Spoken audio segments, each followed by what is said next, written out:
Assalamu alaikum and good morning everyone. Welcome to Learn and Serve Academy free platform for all JKSSB exams. जैसे कि आप सबको पता ही है कि हमने साइंस लेक्चर सीरीज अपलोड करना हमने स्टार्ट किया है फॉर अपकमिंग JKSSB एग्जाम्स। और हमने हमारा जो पहला ही टॉपिक इलेक्ट्रिसिटी का था वो हमने कंप्लीट किया है। उसमें अब एक टॉपिक बचता है फॉर MCQs एंड कुछ उसमें इम्पोर्टेंट न्यूमेरिकल्स है जिसको अभी डिस्कस करना बाकी है। आज जो हमारा टॉपिक है, जो अब हमारा नया टॉपिक है वो मोशन का है। तो इस टॉपिक को पहले हमने इस टॉपिक को ही क्यों लाया है, क्योंकि इसमें दो क्वेश्चन एक्सपेक्टेड ही होते हैं JKSSB एग्जाम में। एक तो साइंस पोर्शन में एक क्वेश्चन और दूसरा रीजनिंग में जो speed speed velocity acceleration distance displacement का एक टॉपिक होता है, उसमें एक क्वेश्चन तो इसमें आता ही आता है। तो दो क्वेश्चन आप अपकमिंग JKSSB एग्जाम्स में इससे एक्सपेक्ट कर सकते हो। और सबसे इम्पोर्टेंट बात मैं इस चैप्टर में आप लोगों को ये बोलूँगा कि जो ये सारा चैप्टर है बिल्कुल ग्राफ्स पे बेस्ड है। अगर ग्राफ्स को समझना आप लोगों को आया तो आप बड़े बड़े क्वेश्चन जो JKSSB में कुछ लंबे लंबे क्वेश्चन वो पूछते हैं, उनका आंसर आप विद इन सेकेंड्स निकाल सकते होगे। आप उनका आंसर सेकेंड्स में निकाल सकते हो अगर आप लोगों के ग्राफ्स स्ट्रांग होंगे। और बिल्कुल ये एक बिल्कुल ईजी चैप्टर है। बस क्या करना है, आप लोगों को ध्यान से समझना है और ग्राफ्स को बिल्कुल अच्छे से समझना है। हमारा जो टॉपिक है मोशन, इसको समझने से पहले हमें कुछ टर्म्स को पहले यहाँ पे जानना होगा। और उसमें पहली टर्म हमारी है mechanics. It is the branch of physics dealing with the study of motion when subjected to forces और displacements and the subsequent effects of the bodies in their environment. Mechanics में हम क्या देखते हैं कि अगर कोई बॉडी है हमारे पास और हमने इस पर फोर्स अप्लाई किया और इस फोर्स की वजह से अगर ये बॉडी मोशन में आ गई, तो हम क्या बोलेंगे कि बॉडी डिस्प्लेस होगी, अपनी इनिशियल पोजीशन से ये डिस्प्लेस होगी। अगर हम जिस ब्रांच ऑफ फिजिक्स में हम इसको पढ़ेंगे कि एक फोर्स की वजह से कैसे ये बॉडी मोशन में आ गई, कैसे डिस्प्लेस होगी और इसके इफेक्ट्स क्या रहेंगे, इस जो सब्सिक्वेंट इफेक्ट्स होंगे of the body on their environment, तो यही चीज़ हम किस में मैकेनिक्स में इसको डिफाइन करते हैं। और इसी मैकेनिक्स की सब ब्रांचेस दो है, एक तो है स्टैटिक्स और दूसरा है डायनामिक्स। अगर हम ऑब्जेक्ट अगर हम किसी ऑब्जेक्ट को देखेंगे जो रेस्ट में होगा और मूविंग विद कांस्टेंट वेलोसिटी, उसको हम स्टैटिक्स बोलते हैं। अब कोई अगर हम स्टडी करेंगे किसी ऑब्जेक्ट को जो एट रेस्ट होगा, ये तो हमें पता ही है। और मूविंग विद कांस्टेंट वेलोसिटी का मतलब है कि ये बॉडी एक्सेलरेट नहीं कर रही है, यानी कि जिस स्पीड से ये बॉडी मूव कर रही है तो उसी स्पीड से ये मूव करेगी। फॉर एग्जांपल कोई बॉडी है, ये 1 मिनट में लेट 100 मीटर्स ट्रैवल करती है बॉडी, तो दूसरे मिनट में भी यही 100 किलोमीटर से ट्रैवल करेगी, तीसरे मिनट में भी यही 100 किलोमीटर से ट्रैवल करेगी। दैट मीन्स ये बॉडी एक्सलरेट नहीं कर रही है, बस ये यूनिफॉर्म और कॉन्स्टेंट वेलोसिटी से मूव कर रही है। जब हम वेलोसिटी का टॉपिक देखें तो उस वक्त ये बिल्कुल हमें समझ आएगा। इस वक्त आप लोग इतना याद रखोगे कि स्टैटिक्स में हम डील करते हैं विद ऑब्जेक्ट्स एट रेस्ट और मूविंग विद कॉन्स्टेंट वेलोसिटी। अब अगर हम डील करेंगे विद ऑब्जेक्ट्स इन मोशन तो उसको हम डायनामिक्स कहते हैं। और इसी डायनामिक्स की सब ब्रांच है काइनेमेटिक्स। इसमें भी अगर हम जब अब हमने बोला कि काइनेमेटिक्स एक डायनामिक्स की सब ब्रांच है, दैट मीन इसमें भी हम देखेंगे कि एक बॉडी मोशन में ही है, लेकिन क्या रीज़न है कि ये बॉडी किस वजह से, किस फोर्सेस की वजह से ये मोशन में आ गई, वो हम यहाँ पे नहीं पढ़ते। हम बस बॉडी एक मोशन में है उसको हम डिस्क्राइब करते हैं, और ये बॉडी कैसे मोशन में आ गई ये हम नहीं देखते हैं। इसके बाद हमारे पास दो इंपॉर्टेंट टर्म्स है, पहले मोशन और रेस्ट। आप लोगों ने कॉमन लैंग्वेज में देखा ही होगा कि मोशन हम उस बॉडी को बोलते हैं कि अगर कोई बॉडी मूव हो रही है तो इसको हम मोशन बोलते हैं, और अगर कोई बॉडी अपनी पोजीशन से मूव नहीं हो रही है तो उसको हम रेस्ट बोलते हैं। लेकिन फिजिक्स में मोशन और रेस्ट की क्या डेफिनेशन है, और इस पे JKSSB ने एक क्वेश्चन पूछा था। मैंने देखा था शायद JKSSB एग्जाम में आया था कुछ, या तो पिछले साल में आया था। मैंने एक क्वेश्चन तो इस पे देखा था कि मोशन और रेस्ट में मैंने एक क्वेश्चन देखा था। मोशन और रेस्ट को फिजिक्स में हम कैसे डिफाइन करते हैं, when the position of the body changes with respect to reference point, body is said to be in motion, and when the position of a body doesn't change with respect to reference point, body is said to be at rest. Hence we can say rest and motion are relative. इस चीज़ को समझने के लिए मैं आप लोगों को ऐसे ही समझाऊंगा कि अगर हमारे पास कोई पॉइंट ए है, लेट, या कोई पॉइंट हमारे पास पॉइंट ओ है, पॉइंट ओ है हमारे पास ये पॉइंट। लेकिन इस चीज़ को समझने से पहले मैं आप लोगों को और एक चीज़ पहले बताऊंगा। अगर लेट मैं आपको ऐसे बोलूँगा, मैं अपने एक फ्रेंड को फ़ोन कर रहा हूँ और मैं अपने फ्रेंड को बोल रहा हूँ मुझे आप बताओ कि श्रीनगर तक कितने किलोमीटर है। फॉर एग्ज़ाम्पल अगर मैं अपने फ्रेंड को बोलूँगा कि श्रीनगर तक कितने किलोमीटर है, तो मेरा फ्रेंड ज़रूर ये पूछेगा कि आप इस वक्त कहाँ हो। मतलब फॉर एग्ज़ाम्पल अगर मैं जम्मू में हूँ प्रेजेंटली, तो वो बोलेगा कि जम्मू से श्रीनगर इतने किलोमीटर है। अगर वो बोलेगा कि, अगर मैं उसको बोलूँगा कि मैं इस वक्त, या वो बोलेगा कि आप कहाँ पे हो, मैं अनंतनाग में बोलूँगा फॉर एग्जांपल, तो वो बोलेगा अनंतनाग से श्रीनगर इतने किलोमीटर है। दैट मीन्स अगर मैं उसको सिर्फ इतना ही पूछूंगा कि श्रीनगर तक कितने किलोमीटर है, तो वो इस क्वेश्चन का आंसर नहीं बता सकता है, क्योंकि उसको पता ही नहीं है कि मैं कहाँ पे हूँ। तो कंपैरिजन एक बहुत ही इंपॉर्टेंट यहाँ पे रोल, यहाँ पे कंपैरिजन का आप बहुत ही इंपॉर्टेंट रोल यहाँ पे देखोगे। इसका क्या मतलब हुआ? इसका मतलब ये हुआ कि अगर हमें कोई भी चीज़ किसी मोशन को डिफाइन करना होगा या रेस्ट को डिफाइन करना होगा, हमें पहले एक रेफरेंस पॉइंट को चूज करना होगा। इसी रेफरेंस पॉइंट को फिजिक्स में ऑरिजिन हम बोलते हैं। अब इस ऑरिजिन का मतलब क्या हुआ? लेट फॉर एग्जांपल एक पॉइंट है, पॉइंट ओ, ये ऑरिजिन है। अगर ये पॉइंट ओ ऑरिजिन है, हमें इस पॉइंट से फॉर एग्जांपल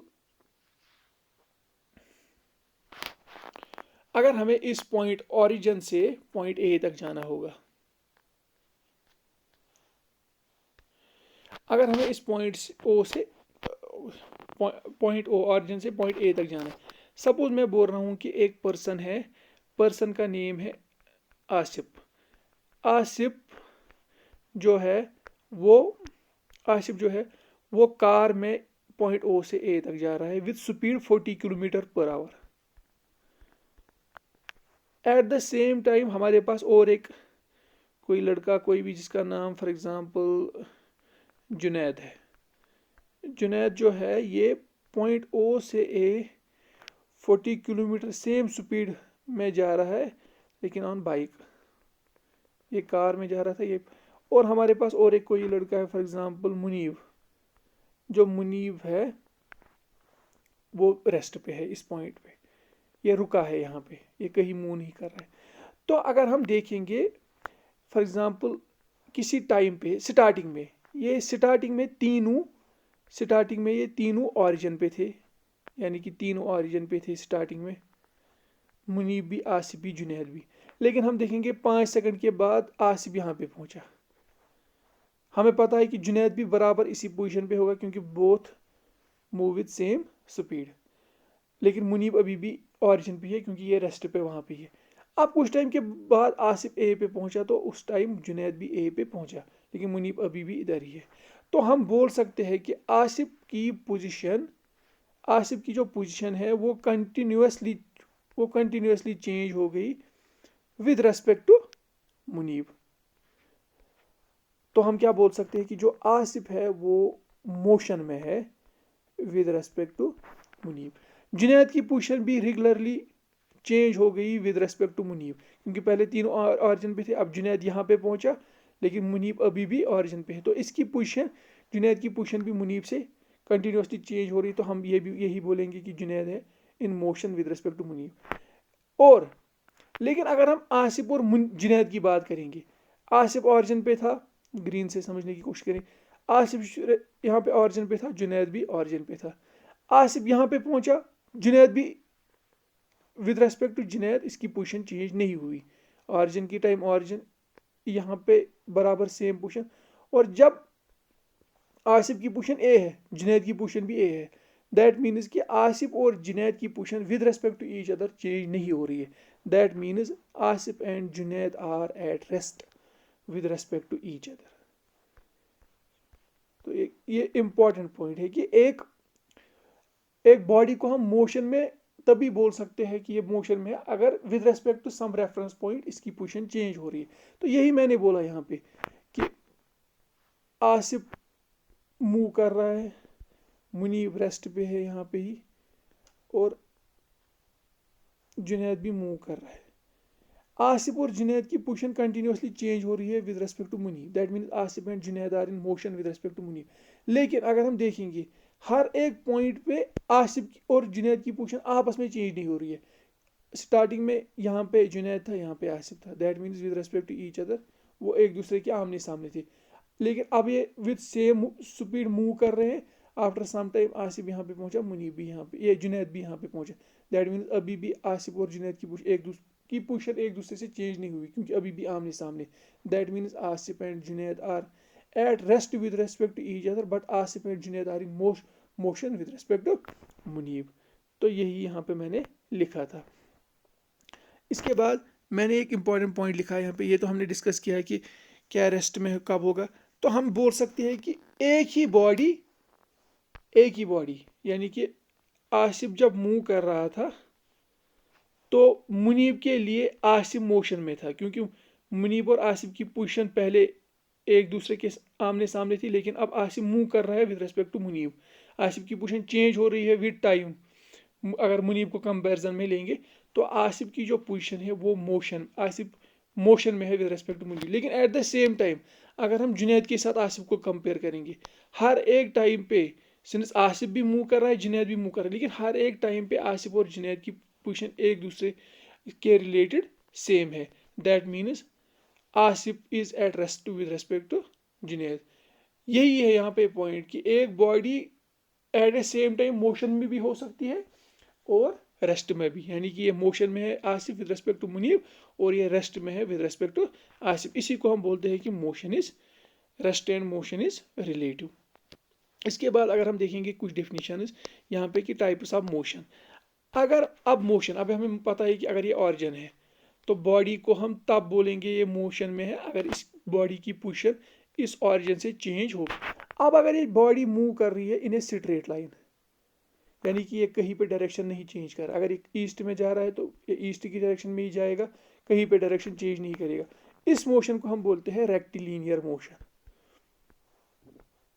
इसको बोलते हैं हम रेक्टिलिनियर मोशन।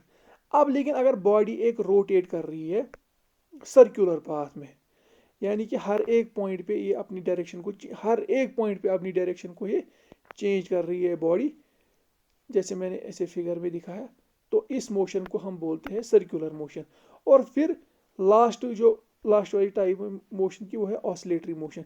इसमें क्या होता है कि एक बॉडी जो होती है वो उसकी एक पोजीशन होती है जिसको हम बोलते हैं रेस्ट और इक्विलिब्रियम पोजीशन, जो इसकी अपनी असल पोजीशन है। लेकिन फिर ये क्या कर रही है बॉडी टू एंड फ्रो, जैसे आप लोगों ने देखा होगा पेंडुलम ऑफ वॉल क्लॉक, वो पहले रेस्ट में आती है, फिर राइट शिफ्ट होता है, फिर लेफ्ट, फिर सेंटर में वापस, ऐसे मैं यहाँ पे दिखाऊंगा, पहले यहाँ पे, फिर ऐसे, फिर वापस रेस्ट में, फिर ये ऐसे इधर जो एरो में मैं दिखा रहा हूँ। तो to and fro motion of body, इसी को हम बोलते हैं ऑसिलेटरी मोशन। यहाँ तक आप लोगों को समझ आया होगा। अब जो है यहाँ पे एक इम्पॉर्टेंट टॉपिक है motion along a straight line, distance and displacement. इस पॉइंट को समझने के लिए मैं ऐसे बोलूँगा कि अब हमारे पास एक पॉइंट ऑरिजिन है पॉइंट, एक फॉर एग्जांपल आसिफ को क्या करना है, आसिफ इस ऑरिजिन से निकल के पॉइंट ए तक जाता है, इसकी डिस्टेंस 10 मीटर है। फिर ए से ये निकल के बी तक जाता है जिसकी और डिस्टेंस 10 मीटर है। फिर बी से निकल के सी तक जाता है जिसकी और डिस्टेंस 10 मीटर है। तो अगर मैं बोलूँगा कि आसिफ ने कितना टोटल में ट्रैवल किया, आप लोग बोलोगे 10 metre plus 10 metre plus 10 metre, that means 30 metre total में आसिफ ने ट्रैवल किया। सिंस की जो टोटल डिस्टेंस आसिफ ने ट्रैवल किया, इसी को हम डिस्टेंस ट्रैवल्ड कहते हैं। जो मोशन के इंपॉर्टेंट टॉपिक है स्पीड, वेलोसिटी, एक्सेलरेशन, उनको समझने के लिए पहले ये बेसिक टर्म्स को सीखना बहुत ही ज़रूरी है। जो भी टोटल डिस्टेंस आसिफ कवर कर रहा है from origin to A to B to C, इसको हम डिस्टेंस ट्रैवल्ड कहते हैं। और इस डिस्टेंस ट्रेवल्ड में आप लोगों को याद रखना है कि हमें सिर्फ मैग्नीट्यूड चाहिए कि इस बॉडी ने कितना आसिफ ने कितना ट्रैवल किया। इसने 30 मीटर ट्रैवल किए from A origin O to सी।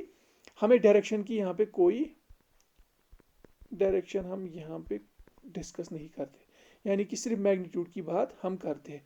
और जिसमें सिर्फ मैग्नीट्यूड की बात हो और डायरेक्शन की बात ना हो, इन क्वांटिटीज को हम स्केलर क्वांटिटीज कहते हैं। लेकिन अब यहाँ पे फिर से मैं इसी आसिफ की बात करूँगा जो ऑरिजिन से निकल के ए तक गया, फिर ए से बी, फिर बी से सी। अगर मैं आप लोगों को बोलूँगा ओ से ए से बी या सी 10 10 10, तो आसिफ ने कितनी डिस्टेंस ट्रैवल की? आप लोग बोलोगे 10 + 10 + 10 30 मीटर। इसको तो हम बोलते हैं डिस्टेंस ट्रैवल्ड, आप लोगों ने देखा। लेकिन यहाँ पे एक टर्म आती है डिस्प्लेसमेंट, और डिस्प्लेसमेंट का मतलब है कि ओ से सी तक जाने के लिए जो सबसे शॉर्टेस्ट वे होगा उसी को हम डिस्प्लेसमेंट बोलते हैं। और हमें पता ही है कि ओ से सी तक जाने के लिए शॉर्टेस्ट डिस्प्लेसमेंट जो मैंने रेड से दिखाया, जो रेड से दिखाया वो हमारा डिस्प्लेसमेंट, और जो हमने ग्रीन से दिखाया ये है डिस्टेंस ट्रेवल्ड। ओ से सी तक ही जाना है, लेकिन ओ से सी तक अगर हम पूरी डिस्टेंस ट्रैवल करेंगे, यानी ओ से ए, फिर ए से बी, बी से सी, इसको हम बोलते हैं डिस्टेंस ट्रैवल्ड।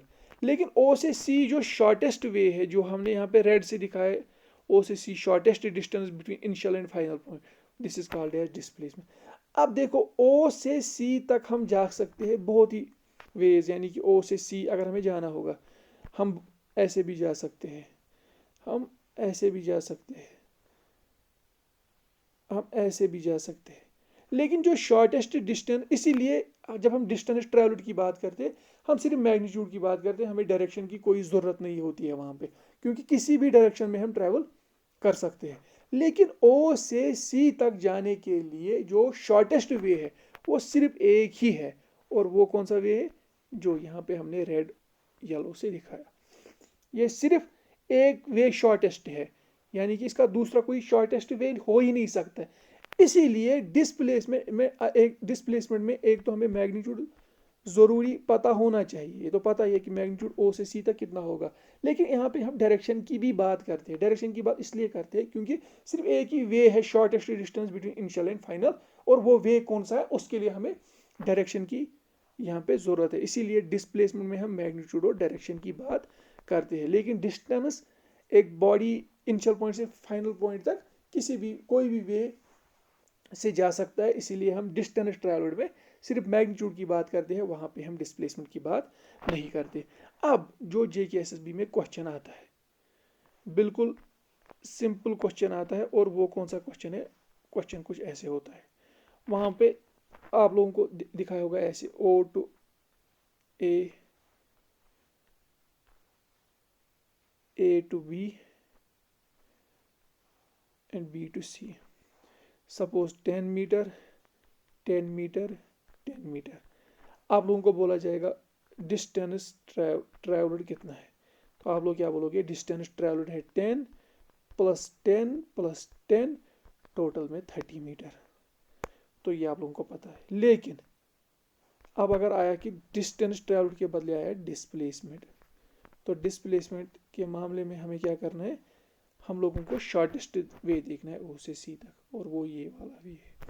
और इसको हम कैसे कैलकुलेट करते हैं? अगर ये 90 डिग्री पे है तो बाई दिस पाइथागोरस थ्योरम हमें पता है कि hypotenuse square is equal to base square plus perpendicular square.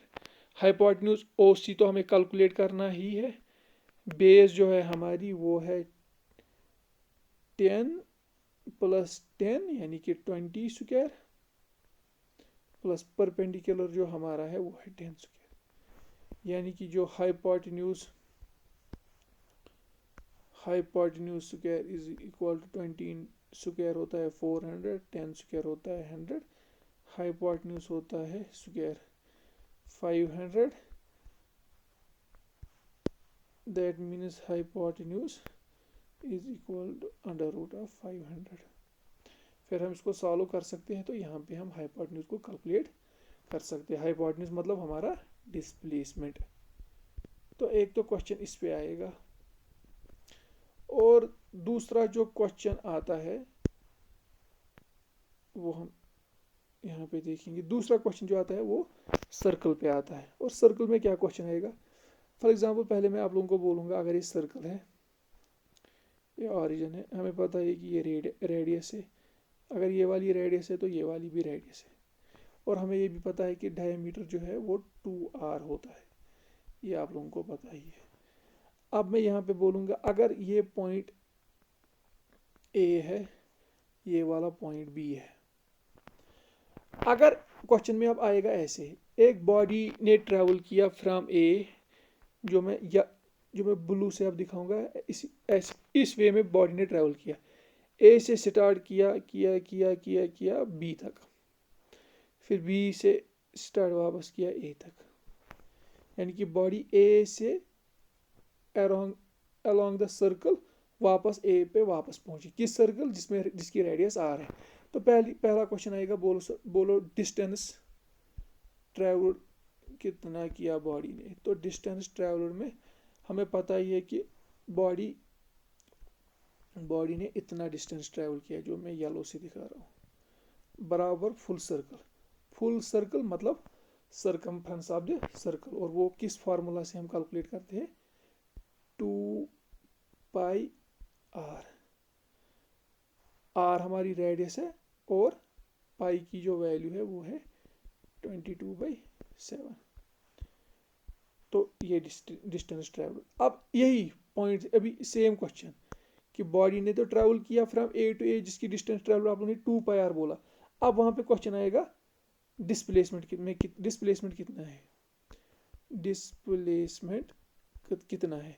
हमें पता है कि डिस्प्लेसमेंट की हमें देखते हैं initial point two final point. Body ने स्टार्ट किया A से, वापस पहुंचा सेम इसी A पॉइंट पे, यानी कि A पॉइंट और A पॉइंट वो सेम पॉइंट है, तो इनके बीच में जो डिस्टेंस है वो 0 होगी। तो in that case displacement is 0। और अब अगर हम यहाँ पे देखेंगे कि बिल्कुल इसी पैटर्न का क्वेश्चन यहाँ पे देखेंगे कि फिर से बॉडी ने पॉइंट A से स्टार्ट किया पॉइंट B तक, यानी कि इतनी डिस्टेंस बॉडी ने कवर की। अब A टू B जब बॉडी ने डिस्टेंस, और फिर से हम देखेंगे रेडियस R है, A से B तक बॉडी ने अगर डिस्टेंस कवर की सके तो वो कितनी डिस्टेंस है। डिस्टेंस हमें पता है कि अगर पूरा सर्कल इसने कवर किया होता तो 2πr, लेकिन इसने सिर्फ हाफ ही किया, A टू B तो हाफ ही है, जो येलो वाला पोर्शन है वो तो इसने ट्रैवल किया ही नहीं। तो इसका मतलब है इसको डिवाइड बाई 2 हो जाएगा, इसको डिवाइड बाई 2 हो जाएगा, that is equal to πr distance. अब अगर हम डिस्प्लेसमेंट की बात करेंगे, हमें पता है कि जो डिस्प्लेसमेंट है, displacement from A to B is shortest distance जो है वो ये वाली है, जो मैंने इस लाइन से लिखा है।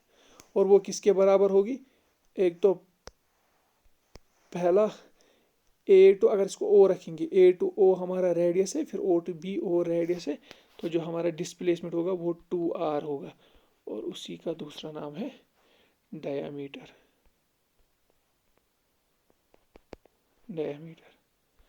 ये इम्पोर्टेंट क्वेश्चन है जो JKSSB पूछता है। इसके बाद अगर हम देखेंगे कुछ इम्पोर्टेंट टर्म्स यहाँ पे, अब लेकिन आप लोगों को पहले याद रखना होगा कि अगर हम डिस्प्लेसमेंट की बात करेंगे तो डिस्प्लेसमेंट में हमें अब डायरेक्शन की सेंस को देखना है। डिस्टेंस में ये ज़रूरत नहीं है, लेकिन डिस्प्लेसमेंट में है। डिस्प्लेसमेंट क्या ज़रूरत है डायरेक्शन की, मतलब फॉर एग्जांपल अगर मैंने लिया ये ऑरिजिन है, ऑरिजिन टू ईस्ट अगर मैंने लिया कोई डायरेक्शन पॉजिटिव, अब अगर हमारी बॉडी मूव करेगी किसी पॉइंट पे ईस्ट टू ऑरिजिन या ईस्ट टू वेस्ट, तो हमें उसको नेगेटिव कंसिडर करना होगा। इसको अच्छे से समझने के लिए मैं आप लोगों को यहाँ पे अब कुछ टर्म्स बताऊंगा जो बहुत ही इंपॉर्टेंट टर्म्स है। पहला ही पॉइंट में लिखा है डिस्टेंस कैन बी 0 और पॉजिटिव। अब इसका क्या मतलब हुआ, हम हर कोई पॉइंट यहाँ पे ऑरिजिन से स्टार्ट करेंगे, ये हमारा ऑरिजिन है, ऑरिजिन पे बॉडी ए है, ये जो बॉडी है इसने कुछ भी ये ऑरिजिन पे है और अभी भी ऑरिजिन पे, ये इसने कुछ भी ट्रैवल नहीं किया। इन दैट केस जो डिस्टेंस होगी, इसने जब डिस्टेंस ट्रैवल ही नहीं की, वो 0 है।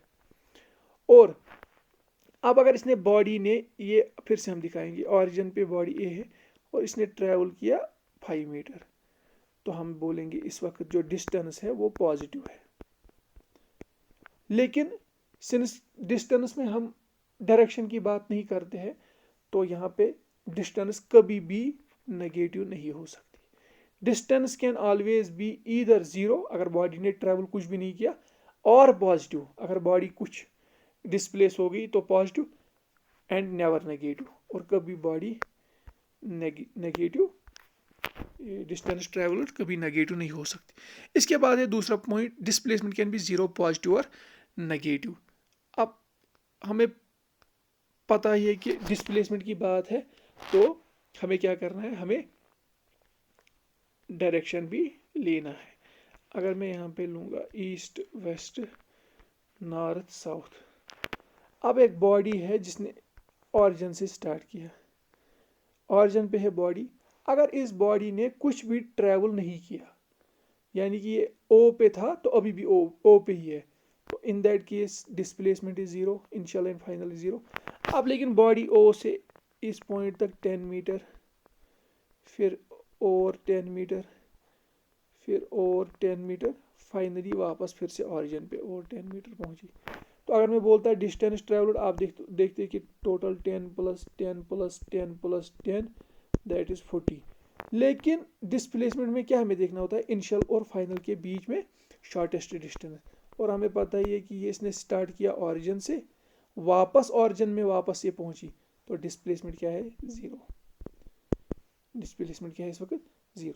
अब अगर तीसरी बार इसने ऐसे कुछ ट्रैवल किया, ये ओ से पॉइंट ए तक गई बॉडी, फिर ए से वापस पॉइंट बी तक, लेट दिस इज 10 मीटर, इस 10 मीटर।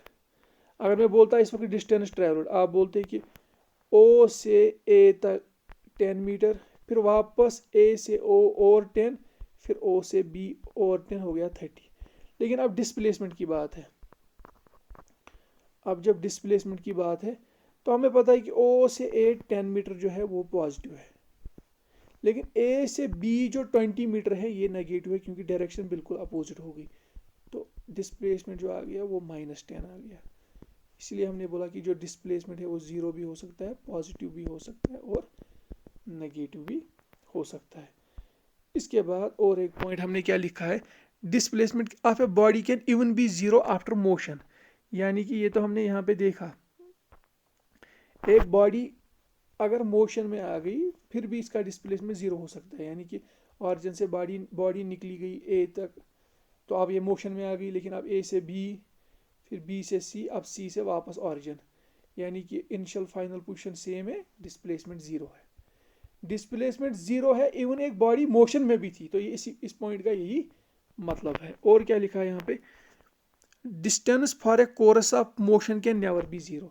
इसका मतलब यहाँ पे आप देखो कि यह नेवर बी 0, मतलब कि एक बॉडी ने अगर मोशन स्टार्ट की, फॉर एग्जांपल ये ए तक गया, बॉडी ए तक गई, इसकी अब डिस्टेंस ट्रेवल्ड कभी 0 नहीं हो सकती, नेवर 0।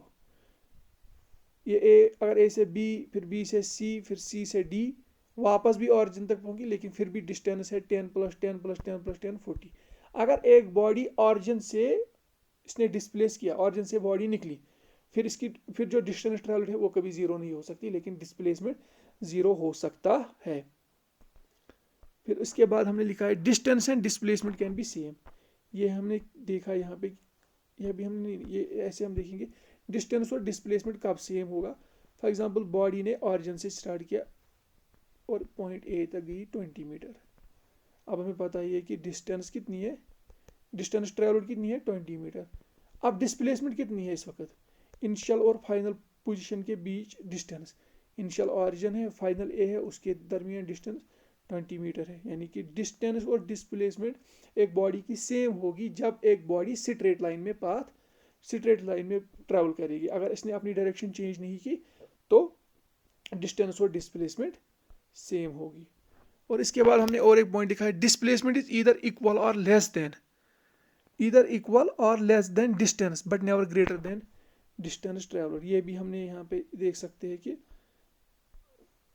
जो डिस्टेंस है, अब देखो ऑरिजिन से बॉडी निकली पॉइंट ए, फिर बी, इस केस में हमें अगर ये 10 मीटर है, इस 10 मीटर हमें पता ही है कि डिस्टेंस है 10 + 10 20, और डिस्प्लेसमेंट यानी कि ऑरिजिन और बी के दरमियान भी शॉर्टेस्ट डिस्टेंस वो भी है 20।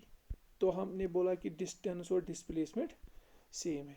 लेकिन अब बॉडी ओ से ए, मैं येलो से दिखाऊंगा, ओ से ए से बी, इन दैट केस अगर हम देखेंगे इस केस में बॉडी ने कितने डिस्टेंस ट्रैवल की, पहले 10 फिर और 10 यानी कि 20, इस वक्त डिस्टेंस और फिर से 20। लेकिन जो डिस्प्लेसमेंट होगा वो जब पाइथागोरस थ्योरम से हम सॉल्व करेंगे वो लेस देन 20 मीटर होगा। तो पहला केस हमने देखा जब स्ट्रेट लाइन में ट्रैवल किया, इसमें हमने देखा distance is equal to displacement. दूसरा केस हमने देखा जब displacement is less than this distance travel but displacement can never be greater than distance traveled। ये आप लोगों को याद रखना है, क्योंकि हमें पता है कि डिस्प्लेसमेंट कभी हो ही नहीं सकता है। हमने सारे केसेस देखे, उसमें हमने ये देखा distance is scalar and displacement is vector quantity. जो डिस्टेंस है एक स्केलर क्वांटिटी है। स्केलर क्वांटिटी हमने देखा कि सिर्फ इसमें मैग्नीट्यूड होता है, इसमें डायरेक्शन की कोई बात नहीं होती है, और डिस्प्लेसमेंट हम वेक्टर क्वांटिटी है, इसमें मैग्नीट्यूड की भी बात होती है एंड इसमें मैग्नीट्यूड की बात होती है और इसमें डायरेक्शन की भी बात होती है। इस लेक्चर में हम इतना ही रखेंगे। हम उम्मीद करेंगे कि आप लोगों को बिल्कुल कंसेप्ट वाइज ये टॉपिक समझ आया होगा। बहुत ही इंपॉर्टेंट टॉपिक है, और जब हम speed, velocity, acceleration, laws of motion, equations of motion पढ़ेंगे तो उसमें ग्राफ को इतना ईजिली मैं आप लोगों को समझाऊंगा कि विद इन सेकेंड्स आप लोग क्वेश्चंस को सॉल्व कर सकते हैं। और इसमें आप लोगों को बस थोड़ा सा रिवाइज करना है, क्योंकि इसमें टिडबिट्स तो याद रखने होते हैं कि कौन सा चीज़ कैसे क्या कहाँ से आता है, बस उतना आप लोगों को ध्यान में रखना होगा। मैं उम्मीद करता हूँ आप लोगों को ये लेक्चर पसंद आया होगा। आप अपने व्यूज़ हमारे साथ शेयर कर सकते हो इन कमेंट बॉक्स। अगर इसके बगैर भी आप लोगों को किसी और मटेरियल वगैरह की ज़रूरत होगी तो आप हमें वो भी कमेंट बॉक्स में पूछ सकते हो। और आप जो भी इस चैनल में नए हैं उनसे रिक्वेस्ट है कि प्लीज़ इस चैनल को सब्सक्राइब कीजिए। Thank you.